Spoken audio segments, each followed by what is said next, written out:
welcome to the Penn State College of Medicine Understanding Primary Immunodeficiency, a Project ECHO clinician education series. We are so excited to have you join us today. My name is Laura Felix. I am a member of the ECHO team, and I will be starting us off with some brief announcements and introductions. If you have not already done so, I would go ahead and put your name and specialty or role in the chat function. This is for our record keeping. And please include the names of anyone else that might be joining with you in the chat as well. We do ask that you please stay muted unless you are speaking. You can do that by doing *6 if you're on the phone, or the microphone icon if you're joining via the Zoom app or the computer. You may also use the chat for communicating. Please remember that no personally identifiable information is allowed when discussing cases. We are recording these sessions for educational and quality improvement purposes, and we share all materials after the session. And in the spirit of all teach, all learn, we will be on first name basis during the session. So today's session will include a brief talk on and a corresponding case discussion regarding addressing social determinants of health by our presenter, PJ Maglione. So during the presentation and case, please feel free to put your questions in the chat. We have a team of specialists online today, and they will help field your questions. But please remember, this is all teach and all learn, so everyone can both share questions and answers. So before we get started with the presentation, I would like to do some introductions. So I'm going to introduce our hub team first. Megan, do you want to unmute and introduce yourself? I sure can. Hi, everyone. My name is Megan Messick, and I'm the Director of Education at the Immune Deficiency Foundation. Thank you for joining us. Thank you. And then I'm going to ask Alyssa to unmute and introduce herself. Hi, everyone. My name is Alyssa. I'm the Senior Director of Community Services at IDF, and I'm so excited to see all of you here and to join this session. Welcome. Thanks, Alyssa. I'd like to ask Diana to introduce herself. My name is Diana, and I am the parent of a child with PI. Thank you, Diana. And Ken, do you mind introducing yourself? Good morning. My name is Ken Bass. I'm a patient with PI. I have common variable immunodeficiency. I also serve with IDF as a support group leader in Texas. Looking forward to our session today. Awesome. Thank you, Ken. And then I believe Paula Hanau, who is an immunologist on our hub team, she'll be joining later in the session. I think the last person to introduce is PJ. PJ, do you mind unmuting and introducing yourself? Not at all. I am Dr. PJ Maglione. I am a allergist immunologist by training and a primary immunodeficiency specialist at a Boston University in Boston, Massachusetts. Awesome. Thank you so much. So I'm going to go ahead and hand things over to PJ for our flash talk. If you have questions during the flash talk, feel free to put them in the chat and we'll address them before the case. Okay, so I'll get started. There's just some disclosures to go through. Okay, so I'm going to be speaking about the social determinants of health in primary immune deficiency. I have to admit that I don't consider myself necessarily an expert in this topic. This is a topic that I'm actively interested in, as so many are, and learning about this. It is becoming such an emerging topic within the care of really every aspect of medicine that I think we need to better appreciate this. And I'll do the best I can today to briefly review this very complex and important topic. So our main objectives, I think, for this session is really going to be understanding key examples of social determinants of health. So what are social determinants of health? What are some examples? What do we mean when we use that term? And why are they important? How do social determinants of health affect healthcare outcomes? And then, of course, as this topic and this whole lecture series is related to primary immune deficiency diseases, this is going to be important to how this interconnects with this topic. So this first image, which is taken from an online journal, the Catalyst from the New England Journal of Medicine, I think is very helpful to sort of introduce the concept. And I think as physicians and other healthcare providers, we're often, trained and very well versed in how to treating the patient, so the individual at the center of this image. But there are so many external factors that are at play that influence the outcome of our care that we may not be paying enough attention to. And I think really, illustrates the importance of this topic.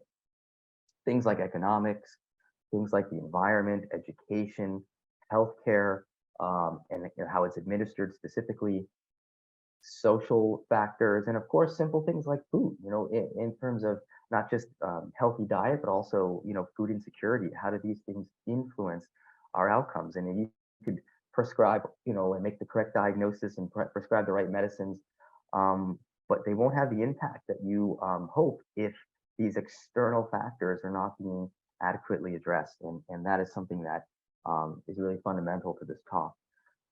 So of course, the list of examples of social determinants of health is huge. And this is not by any means a comprehensive list, but just some examples. So we begin, the first slide is sort of a big picture view. Let's just look at some real specific examples of what we might mean when we talk about social determinants of health.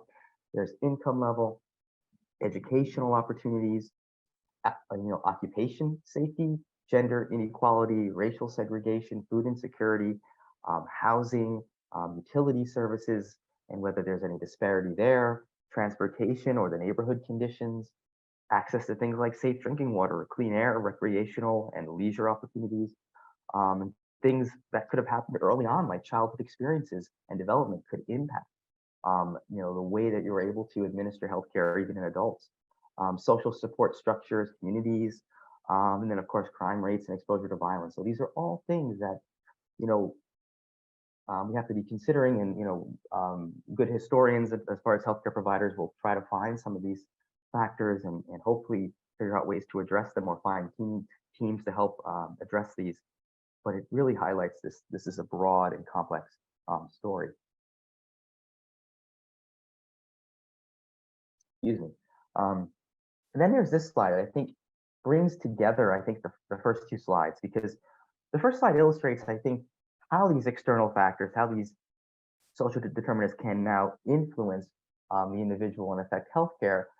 But it's also even more complicated than that. And this is a really interesting review. This figure was taken from a very interesting review in that was looking at cardiovascular disease and how psychosocial and environmental factors could actually not just influence the ability to deliver appropriate and quality healthcare, like some of the examples we talked about, but also biologically influence things like chronic inflammation. So things like neurologic axes, stress responses, endocrine pathways, these are all influenced by psychosocial and environmental stressors. So you have to also consider that these social determinants of health are not only impeding our ability to do things like, achieve good follow-up with patients, achieve good, adherence to medications, making appointments, all these things that are vital to healthcare. They also are influencing the underlying medicine in ways that we're only beginning to understand. So these are all, I think, really, really key pieces to the story that we want to remember, or at least, introduce. So,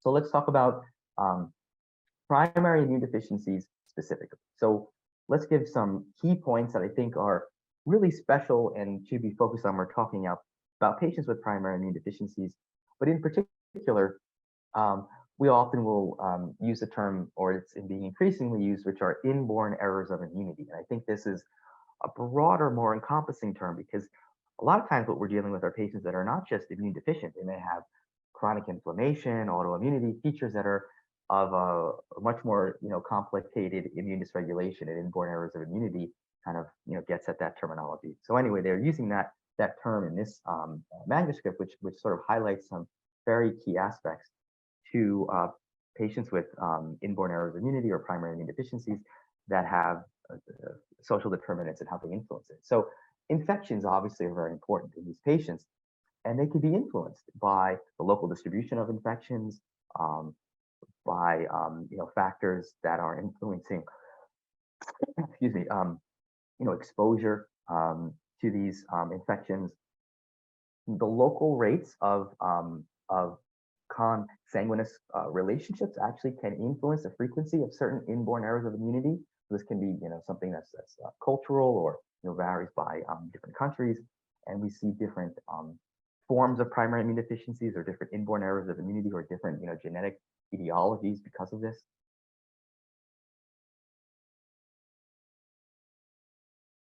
Excuse me. Then you have things like the prevention of inborn errors of immunity, which we now have, for example, newborn screening in the US. It's available in the US, it's available in Western Europe. And there are, tools for us to be able to identify patients that might have primary immune deficiencies.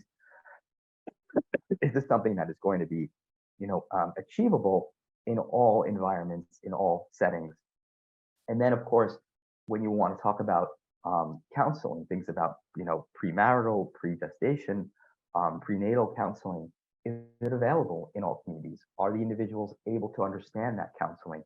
Are there factors that could impair their ability to sort of understand these things? And so these are key social determinants in the field of primary immunity. And then, of course, treatment, which is for inborn errors of immunity. Treatment is something that is very specialized. So do you have access to things like stem cell transplantation? Do you have access to things like immune globulin replacement therapy?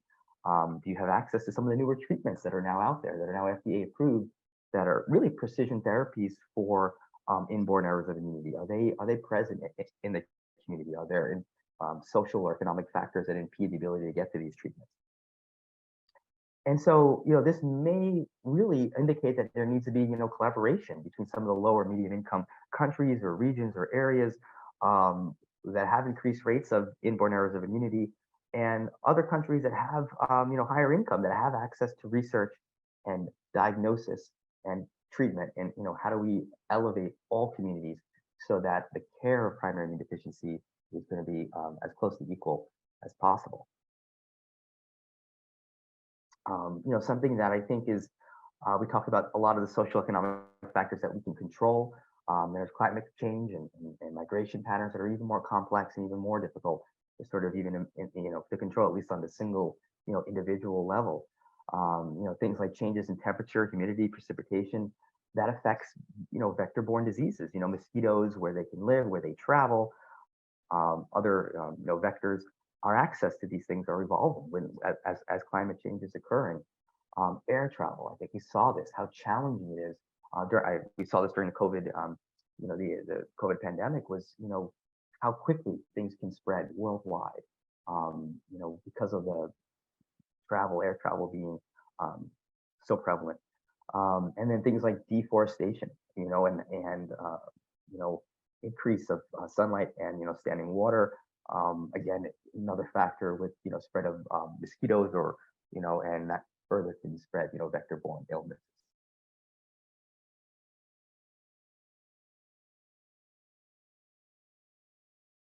And of course, COVID-19 really provided a lot of information about the importance of social determinants of health.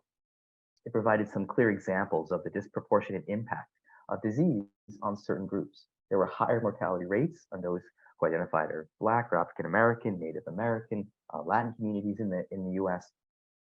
And of course, as well described, poorer outcomes of COVID is linked to higher rates of comorbid conditions, poorer access to healthcare, and then these things like higher levels of stress, which we talked about as being, another factor that is sort of influencing in a way that's not just external to the disease. Increased, crowded living conditions or crowded conditions, easing the spread of certain infections. Increased rates of workers who are needed, who are essential, and so are therefore an increased risk of exposure. So these are all, things that we learned and hopefully can now, apply in the future as we think about these, social determinants of health. There are, key gaps in, primary immune deficiency care that are really exposed when we start talking about these topics. In rural or underprivileged regions, poor health access can really play a part in low immunization coverage. And sometimes individuals who are, who have primary immune deficiencies can't respond to vaccines, but they really may benefit from herd immunity And if you have low herd immunity in that community, you could be putting patients with primary immunodeficiencies at risk. As I mentioned earlier, newborn screening for SCID is really not yet available in many countries around the world, even though it's been applied with great success in the US and other places. And this can really, we think, is going to have potential impact in terms of treatment of primary immunodeficiency, at least one version of it. And then there's, for example, things like BCG vaccination, which is not given in the US, but is given in many places around the world. This could actually adversely affect those who are at risk of this vaccine, those with SCID. So if you're not doing newborn screening, you're not going to pick the kids up. You're not going to know who's at risk of from BCG vaccination.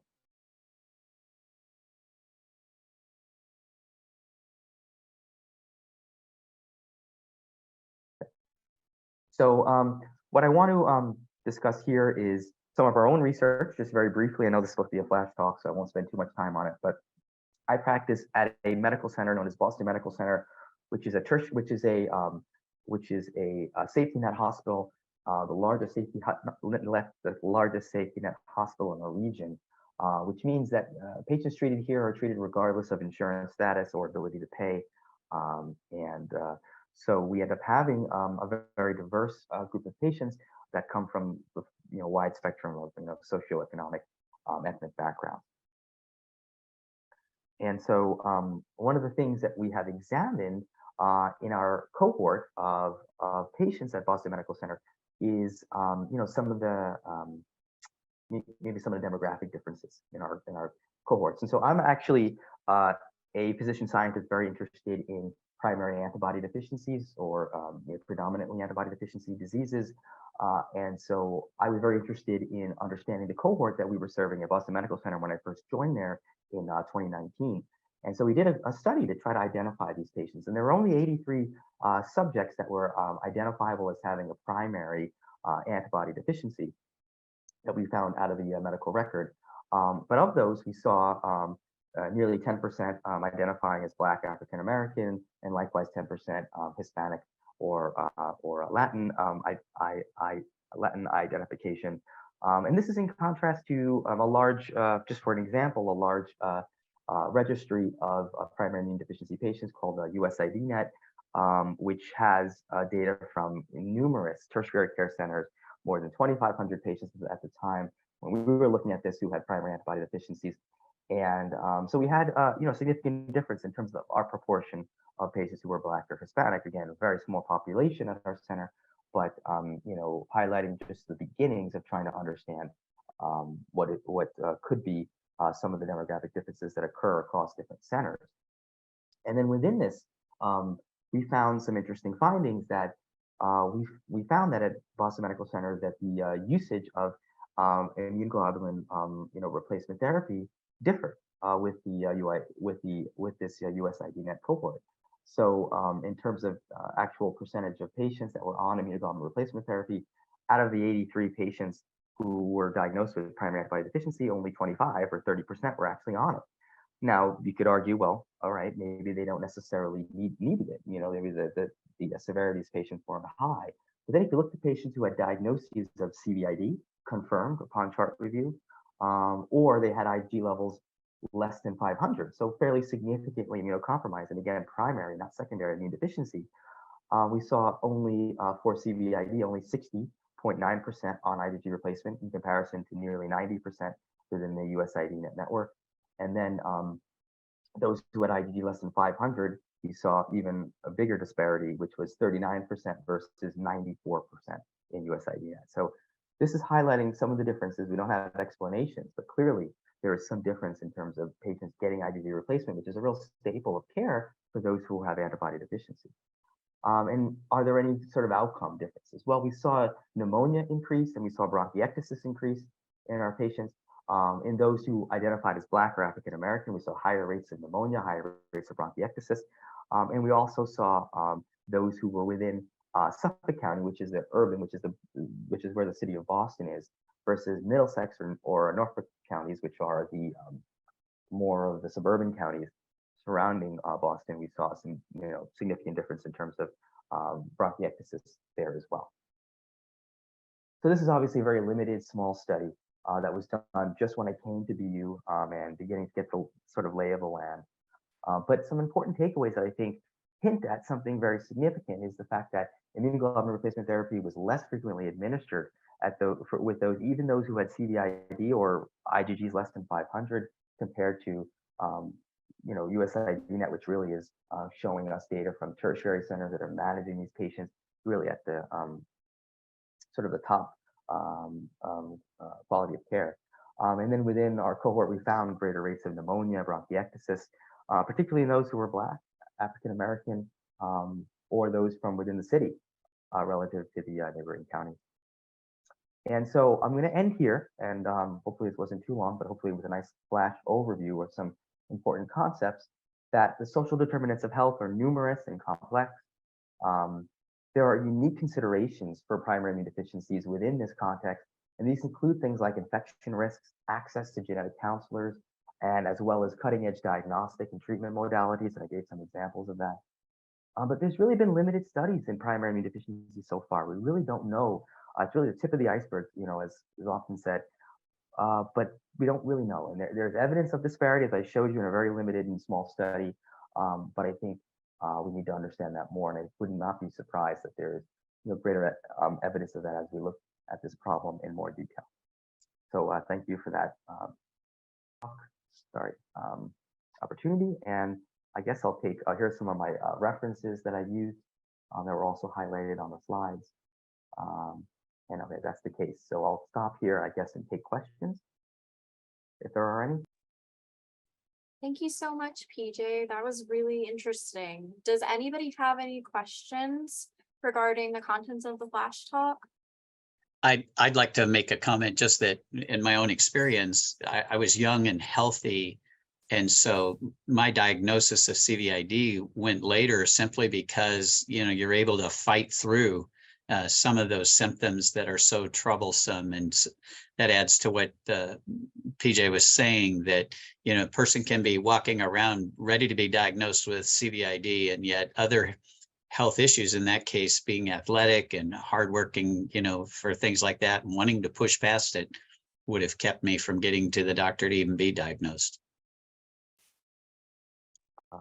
Yeah, I just want to comment. That's a really great point, and I think it's a story that I've heard caring for patients with PI, and it's certainly just another element of challenge as we try to identify patients earlier. Thank you for your input, Ken. Do any of the participants have any questions, or we can move on to the case if not?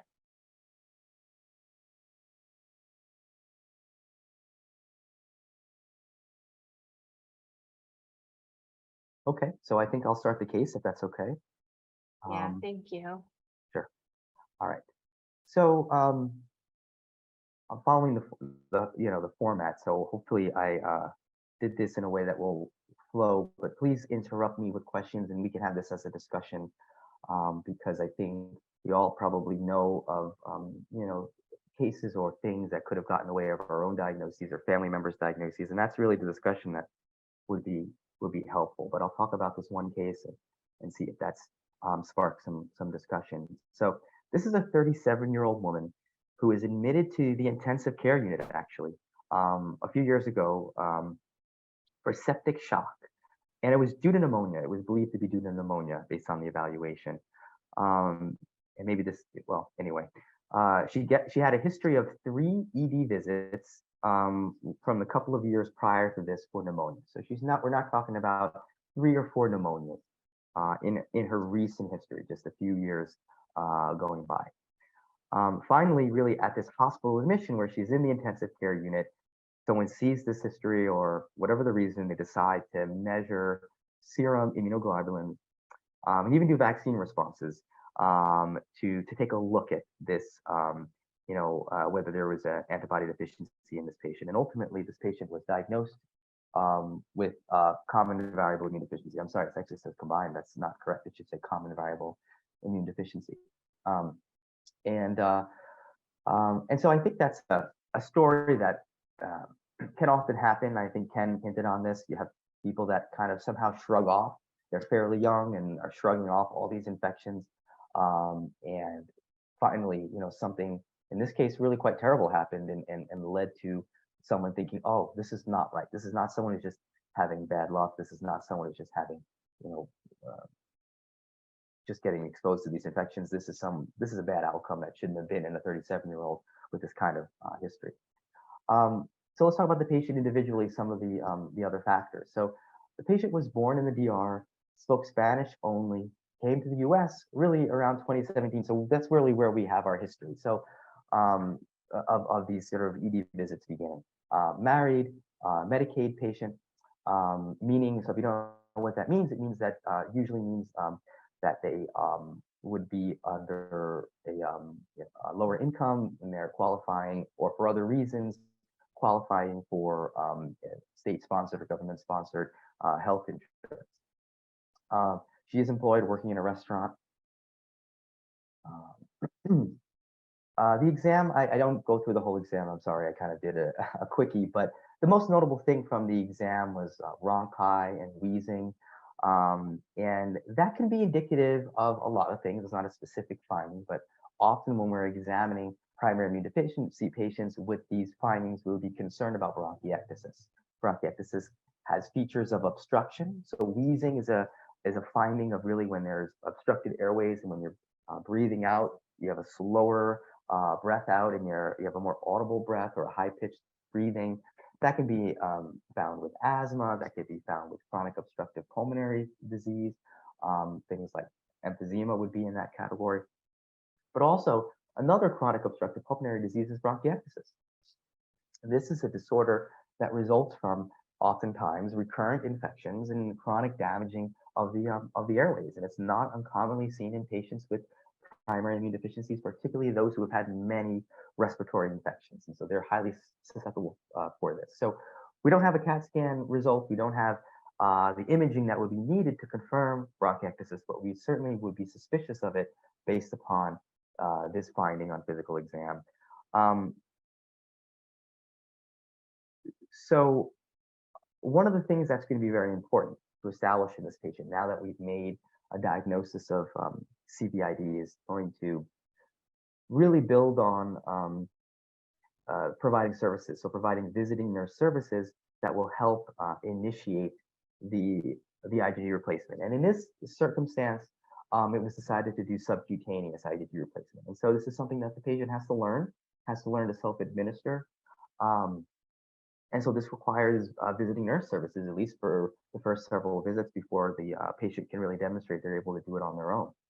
Now, this can be impeded by things like whether the patient is available for these trainings, what's their work schedule, what's their work-life balance, do they have children, are they balancing that with work, and how safe is their living conditions, but also simply the language barrier. This is a patient that speaks Spanish only, so we're going to have to try to communicate this somewhat complex task of administering IgG replacement. Is the visiting nurse going to be able to speak Spanish? Is it going to be using the aid of an interpreter?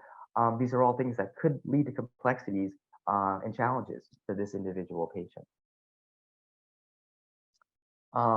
And so that's highlighted here in terms of the communication issues.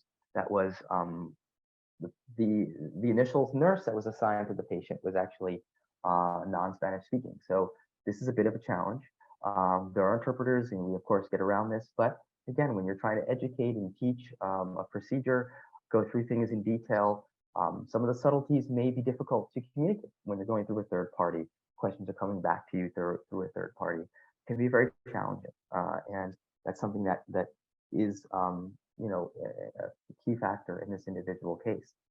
As I mentioned, some of the labs that were sent that confirm the diagnosis of CVID, very low IgG, no IgA, low IgM, impaired antibody response to pneumococcal vaccination, no known allergies. Basically, the medications the patient's on is going to be subcutaneous IgG replacement, and on an inhaler medication to help with their obstructive lung disease. Those are the main things that this patient is really being treated with at this time. So let's talk about some of the complexities that came up in this case. So she did receive 4 doses of subcutaneous IgG replacement, but after that, there was no response to attempts to contact her by phone, traditional mail. She had multiple no-shows for outpatient follow-up. When she eventually made follow-up, she explained that she was unable to afford it. Now, these are things that I think are really some of the biggest challenges when you have to not only convey and prescribe a medicine that's complicated to administer, it also is expensive, and it also requires follow-up and shipping and being present to receive the replacement therapy. These are all things that can be affected and impeded by numerous social determinants. And so in this case, there was a barrier to communication, getting her to follow up with her. Why isn't she doing the additional doses? She's not following up for appointments. What's going on? Where was that? How do we get her back on this therapy? She eventually did come in, and her reasoning was that she was unable to afford it. Well, there are lots of programs in place to help with this, and this is something that she needs absolutely for her health. Are we doing the right thing working with her insurance, or are we doing the right things through the programs that exist from various makers of IgG replacement that can help with costs? These are all of these avenues being exhausted, and in most cases we're able to get this therapy, and it should not be impeded by cost. And so this is a life-saving therapy. We need to figure out how to do that and how to communicate with the patient so that they understand. And these things can come up, and a lot of times if you have an English-speaking patient or someone who is potentially more medically literate or just has been down the road before, they maybe see that sometimes things may be caught up. There might be complexities with the insurance company. There might be complexities with the costs that aren't necessarily barriers that can't be circumvented. They just, a lot of times I think we've all dealt with insurance companies. They don't, sometimes you got to push back on certain things. Sometimes they just need more information. Sometimes you need a peer-to-peer talk to explain what's going on, why we're doing this, why it's medically necessary.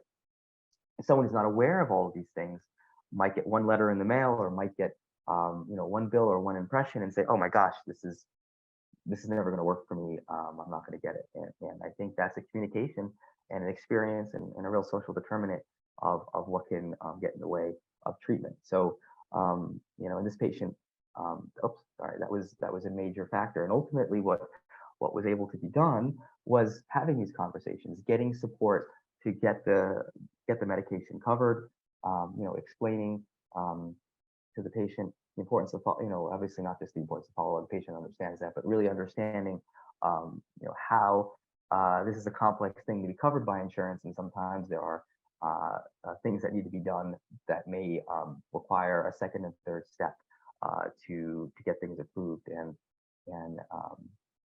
these are things that just sometimes are left out of some of those initial discussions where you're just focusing on making sure that you can communicate the basic things about the patient's diagnosis and care. So I actually, this is the end of the case that I have. I'm happy to discuss more elements of it. I tried to fill out the sort of format as best that I could, but I don't know if there are any questions at this point or experiences others have had or know about that they would want to discuss that are important to highlight.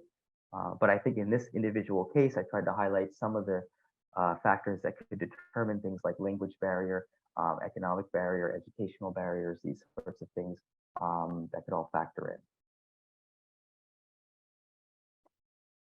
Thank you so much, PJ. This was an excellent case. I want to open it up to the participants to see if anybody has any questions, comments, or even just experiences about dealing with somebody's either diagnosis or treatment of a PI that was impacted by, in this case, this patient was impacted by language barriers and insurance and health coverage. So is this something that you've encountered that you would like to share with the group?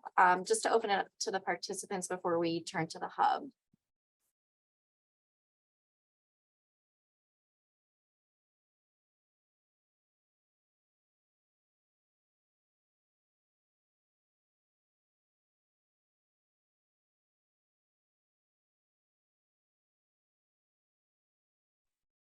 Oh, Hi, my name's Rita. I'm one of the nurses at the Penn State Allergy Immunology Clinic. I work with Dr. Hanau. One of the things that we've done in our clinic, because we do have a really large Spanish-speaking population and a large Nepali-speaking population, is especially for the Spanish. I know Spanish is more readily available. I've reached out to the manufacturers, asked them for specific educational materials on the IG products and information about immunodeficiencies in general in Spanish so that we can give it to them. We use iPad interpreters, but I still feel like I'm never sure how it's coming across from me to the interpreter to the patient. So having some of that paperwork in printed form, I think is really helpful. In fact, I just talked with one of our fellows last week, and they are going to start working on putting some literature together about the common disease processes that we treat in our clinic, and then work with our organization to have it translated into Spanish and Nepali. And we have quite a few Russian patients, so that we can give that to them instead of saying, go to the Immunodeficiency Foundation and look it up, or their patients are not going to go to those foundations. They're going to go to Dr. Google and whatever pops up on Google, and then they're going to start panicking and calling me with, what do I do now? What about this? And what about that? I mean, I had a patient before she even started IG. She was like, I read the message boards on Facebook, and, this specialty pharmacy is terrible and that specialty pharmacy is terrible. And I said, well, please keep in mind that what you're going to see on those message boards and Facebook is the worst. You're not going to be reading the best. So you see a lot of like the bad things.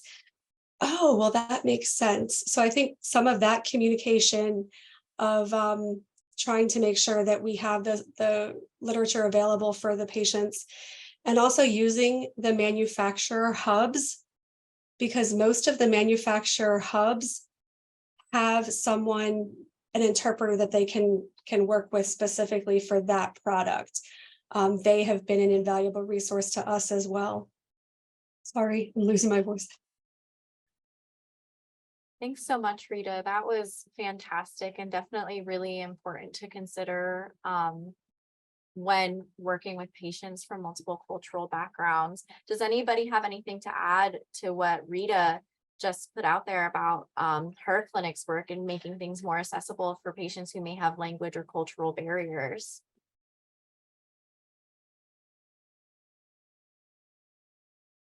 And it's okay if not, because this is all food for thought as well. And if not, and I don't mean to put our IDF specialists on the spot here, but Alyssa or Megan, does IDF have resources available for people, not just patients, but also providers who may be encountering boundaries that are not just medical in nature that you'd like to talk about here? I can jump in, Megan. I will say IDF does have a lot of great resources that are available in Spanish. I would say most of them are probably geared for parents and caregivers, but are certainly applicable to providers as well. I will say that translating much needed resources into Spanish or other languages is something that IDF we do, but we could certainly improve upon. We have some resources for a SCID diagnosis that are available in 12 languages, and then we have other resources that are only available in English. So as we move forward into 2024 and years beyond, it is definitely on our list. We have somebody on our staff who does speak Spanish, so in the event that somebody were to reach out to us with limited English proficiency, we have a staff member that can help them out. But this is something that we know we are not experts in, but we know we need to do better. So there are certainly things we do have, but things we could improve upon. To add to Alyssa's point, I'll also share that as an organization, we're also thinking about the quality of an experience that our community who is non-English speaking has when entering our educational spaces.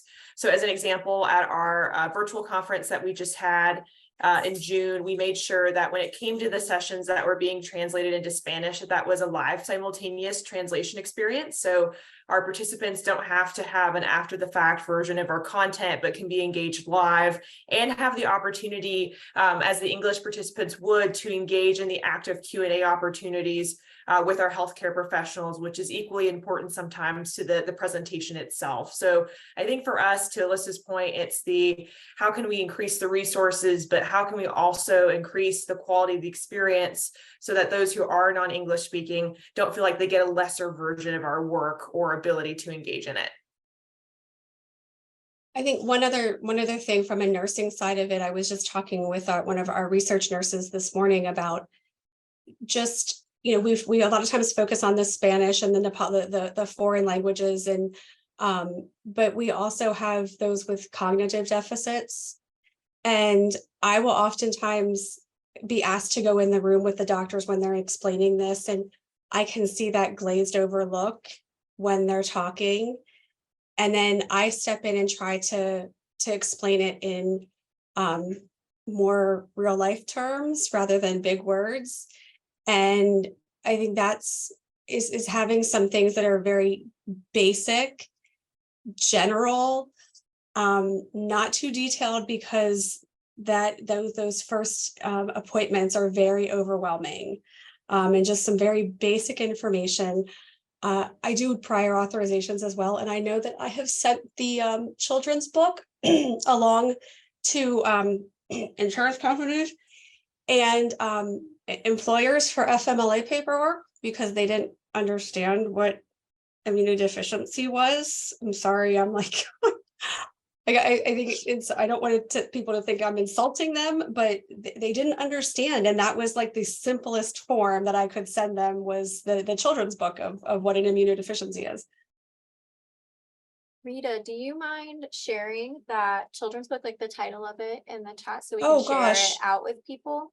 It's on the immunodeficiency Oh, website. is it? Oh my Yeah. gosh. So I put a link to it in the chat. It's called Our Immune System. It's free for anybody to either download or have a hard copy ordered and sent to their home. But it is a great story for children with PI that explains B cells and T cells and how they all work together. So it's a great primer for anyone who's trying to understand all types of PI. And I just want to kind of double click on something that Rita said, that many people, it's the understanding of PIs. It's not necessarily the language barrier, but how complex the medical system is. And you might not know by looking at our website, but everything that IDF does is in an 8th grade level or below. It's very challenging to do with words like primary immunodeficiency or hypogammaglobulinemia and other words like that. But we really strive to make sure that as much of our website is easily understandable for anybody, no matter their educational level, because stuff like this is really, really complicated. Navigating health insurance is very complicated. Understanding the 450 types of PI is very, very complicated. So we try to make it as easy as we can for members of our community, knowing that it's still a huge challenge for them. I have to say, one of my first reactions when they told me I was going to have to get immunoglobulin treatment was, I don't want needles in me.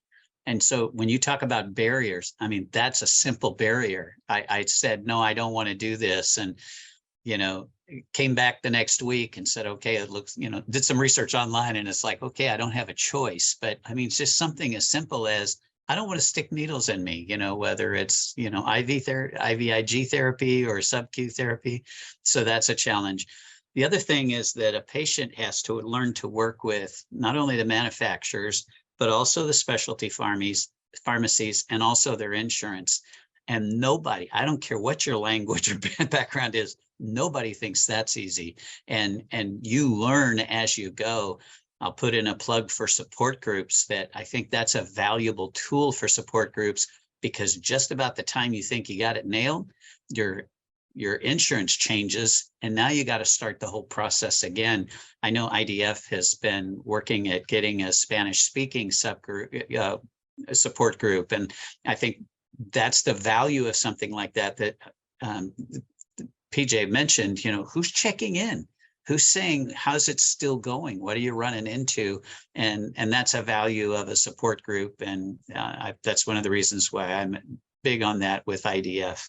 The other thing I would mention too, as a social factor, was part of a seminar where they were saying that the elderly who are supposed to be taking IVIG therapy or sub-Q therapy, dementia can be an issue where they forget. And so who's checking in? Who's making sure that they're still getting that treatment? I just went through a surgery, shoulder replacement surgery, and man, when you've gone through a surgery like that, your mind is not keeping track of all the appointments and the things you're supposed to do. And so it really is a challenge, as PJ mentioned, just socially, how are people being able to interact with it? And then if you add in the cultural or, speaking barriers, it just makes it more heightened.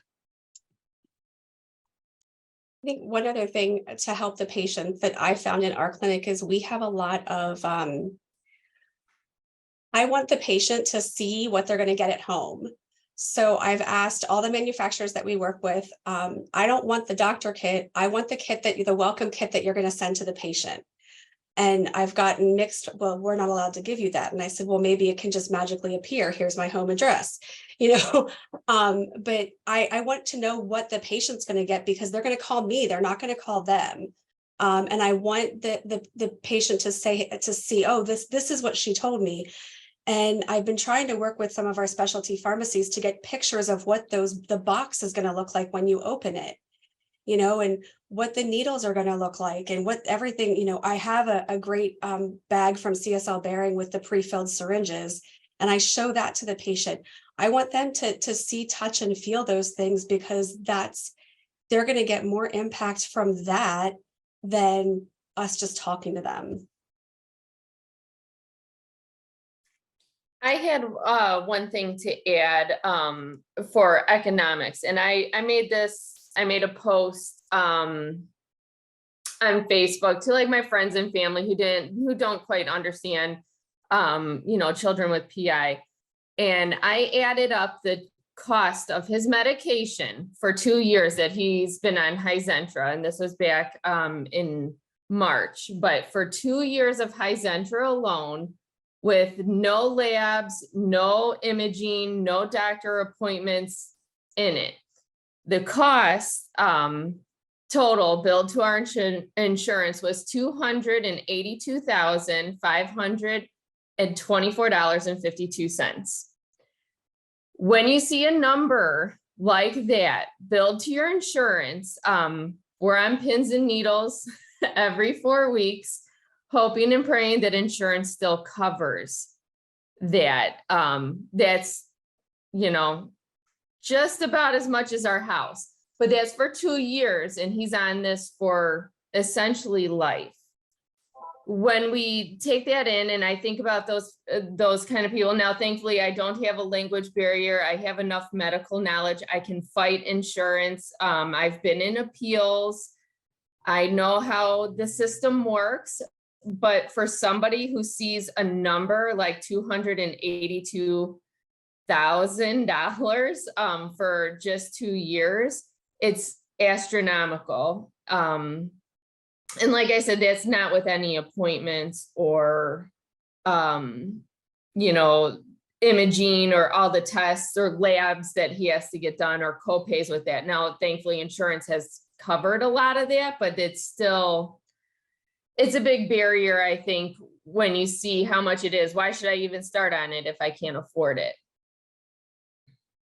And until the Affordable Health Care Act, the lifetime cap on insurance expenditures was only $1 million. I believed that I was going to run past that. And so that was one of the changes from the Affordable Health Care Act, that they raised that. So you're right, Diana, expenses, not just for this month or this year, but for lifetime, are a scary thing for patients. Mm-hmm.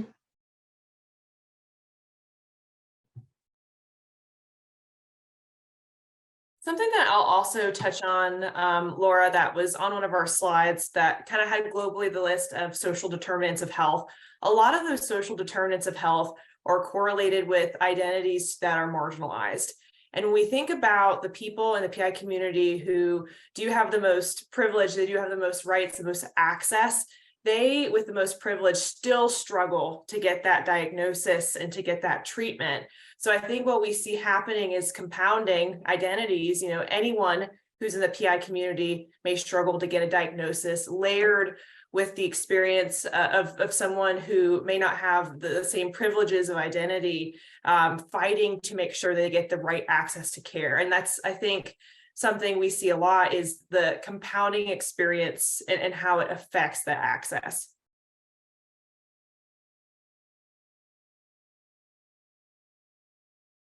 Yeah, I think that's an excellent point, Megan. And I think that, you know, organizations like IDF compiling all the resources possible out there for people to navigate is a really great tool that is available to people who, especially if you're first getting your diagnosis or you're navigating your diagnosis. I'm sure that Ken and Diana can speak to those struggles, not just as Ken being a patient, but Diana being a parent navigating it as a caregiver, how difficult that could be. And if there are any resources that either of you found particularly useful within your own journey with PI, I would highly urge you to share them with this group, just because, you know, I think that we only learn from each other, and even with the providers on this call, that their patients would benefit from hearing things that you specifically use. You know, Ken, I heard you touting your support groups, that's a huge resource for you and other PI patients. Are there any other resources that you would recommend to people, especially with those compounding identities, those compounding issues that make it harder for them to access care? When I began, IDF was it. But when I say IDF was it, that's a lot. Because they give you the ability to partner up with someone, if you're just new, to partner up with someone who's had it and can walk you through that. Yeah, that's all right, that's normal and stuff like that. They also have conferences where not only do you get to meet specialists like PJ or other specialists, but you also get to see reps from these companies. And I know for me, one time I was having trouble with the product I was trying to get, and I ran into a rep at one of their conferences and told them, and they had it squared away right away. So their conferences, their one-on-one stuff, they're being able to call the nurses and the doctors at the IDF to get answers. Those were really valuable tools that got me settled. And even the health insurance, you know, there's somebody at IDF that you can call and say, this is what I'm struggling with. What can I do next? Because like Diana said, you have to become a specialist at arguing with insurance companies if you've got a special disease. So IDF has been really my big tool because it's got so many facets in it. And fortunately, my doctor introduced me the day I got my diagnosis. She gave me the IDF website so that I could go look and start learning about my disease and kind of knowing what's the next step. That's my experience. I will echo Ken on this about IDF. When I found IDF on my own, thinking that my son had a primary immunodeficiency before he was even diagnosed. And through that, I kept on pushing and pushing and pushing. And when he finally got the diagnosis, I went to the parent group, and I do co-host a parent group on IDF as well. And when I'm feeling defeated and he has a new symptom that I can't figure out, and you know, a lot of times you go to your primary doctor and it's like, well, I don't know. And sometimes you feel like giving up, which I have, unfortunately. You're just tired of fighting that fight. The other moms or dads in the group will be like, hey, you know, they give you an idea and it sparks you down a whole nother tunnel. And never has led me wrong. There's also a few support groups like within Facebook called like Zebra Mamas and stuff like that, where moms have just questions all the time about their kids. immunodeficiencies, and you bounce ideas off, just knowing that you're not alone. The insurance part is a huge part of my lifestyle. I'm always talking with doctors and nurses and insurance staff. So while that's not going to go away, it's kind of nice to know you're not alone in fighting.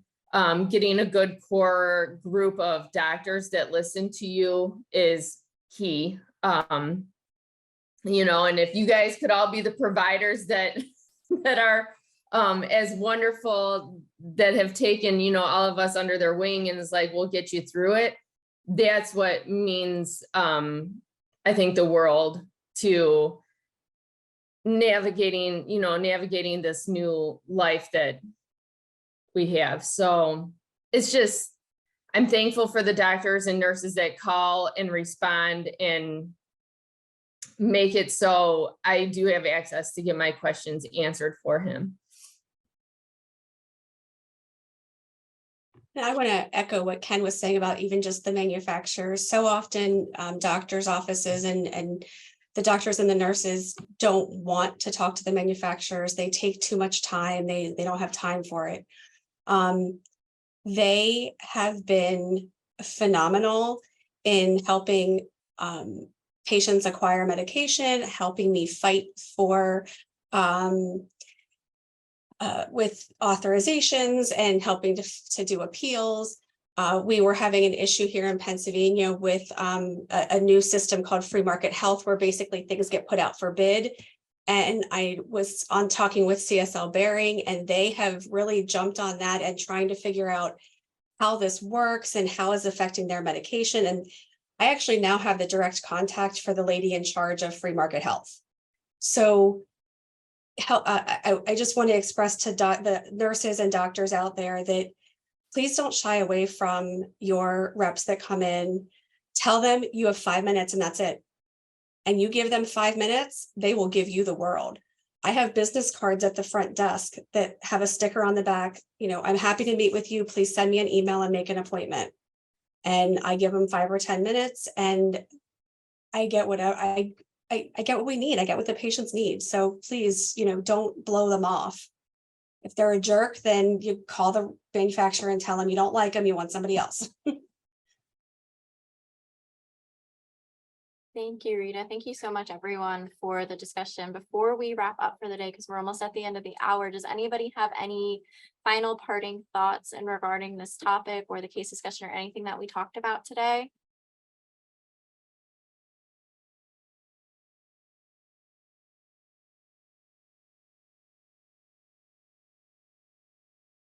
If not, that's okay. PJ, thank you so much for joining us and giving this presentation and sparking this excellent discussion. We will be sending out your slides to everyone so they can review them. I learned a lot myself, so I'm sure that other people on this call did as well. Just to wrap up for the session, you will be receiving an email shortly, which contains an email to the session evaluation and to the participant resources. That's where all of the materials from today's session will be, as well as the things that were put in the chat. If you are claiming CME credits for this session, you must complete an evaluation. For those who are not claiming CME, we ask that you still complete the evaluation. That is a chance for you to give us feedback about how the session went and if there's something you liked or didn't like. And lastly, we will see you again on July 24th for our last session. This is a wrap-up session. We're focusing on what we have learned. So if you have a case or a resounding question after all of these sessions, please consider submitting that to us for a case or a group discussion. My hub team, PJ, if you would like to stay on for a quick debrief or you have the time to, please feel free to. Otherwise, I hope you have a great rest of your day. Thank you all so much.